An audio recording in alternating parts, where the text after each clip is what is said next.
Camilla Tominey and Matthew Wright discussed the news of Prince Andrew's settlement with Virginia Giuffre on Wednesdays This Morning with Alison Hammond and Dermot O'Leary.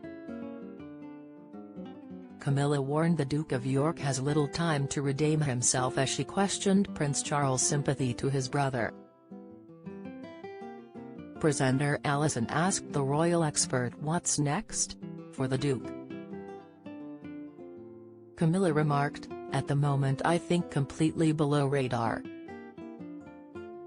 My sense is in Team York there's discussions around whether he can ever be rehabilitated.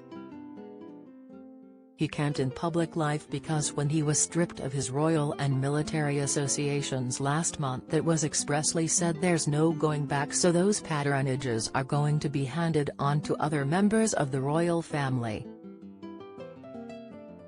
In a public capacity he can't go back, he is a private citizen, so if he does do any of this charitable work he does it as private citizen," she continued. "Does he get any publicity for it? No, probably not. Equally we've got to mindful of the fact his mother is supportive of him while she's on the throne. He's got limited time for rehabilitation. Once Prince Charles is on the throne there's going to be less sympathy for him because let's not forget it was his brother and indeed his nephew the Duke of Cambridge who pushed for this severing of royal ties in the first place." The Duke of York agreed to pay an undisclosed fee as part of a settlement in the U.S. civil sexual assault case brought by Virginia.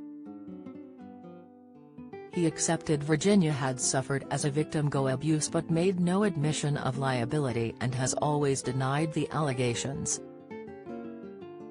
A statement from the Duke's lawyers said he would make a substantial donation to Virginia's charity in support of victims' rights. The statement also noted Andrew's regret as his association with convicted sex offender Jeffrey Epstein. This Morning airs on ITV on weekdays at 10 a.m. How well do you know your British soaps? How many times has Ian Beale been married in EastEnders? What is the name of Bianca Jackson and Ricky Butcher's son on EastEnders? On EastEnders in 2002, who accidentally ran Jamie Mitchell over in his car which caused his death? How many times has Corey's Steve MacDonald been married? What happened to Emily Bishop in Coronation Street?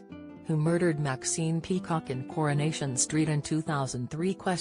Which incident in 1993 killed off 4 characters in Emmerdale? When did the show stop being known as Emmerdale Farm? On what day did Hollyoaks air its first episode? What was the name of the much-loved Coronation Street pet dog who was put down in April 2020 after 14 years? 1996 saw the arrival of one of Hollyoaks' all-time bad boys and rival of Kurt Benson, but who is he? Who is the longest-serving character on Coronation Street? Who shot Phil in EastEnders? How many fires have there been at Corey's Rover's return? Get out of my pub, you're no soaps fan. You're either too young to remember the big lines or have better things to do on weekday evenings. Casual viewer, you watch them sometimes so you kinda know what's been going on. Die-hard fan, you love watching the soaps so much your entire week is planned around when they air.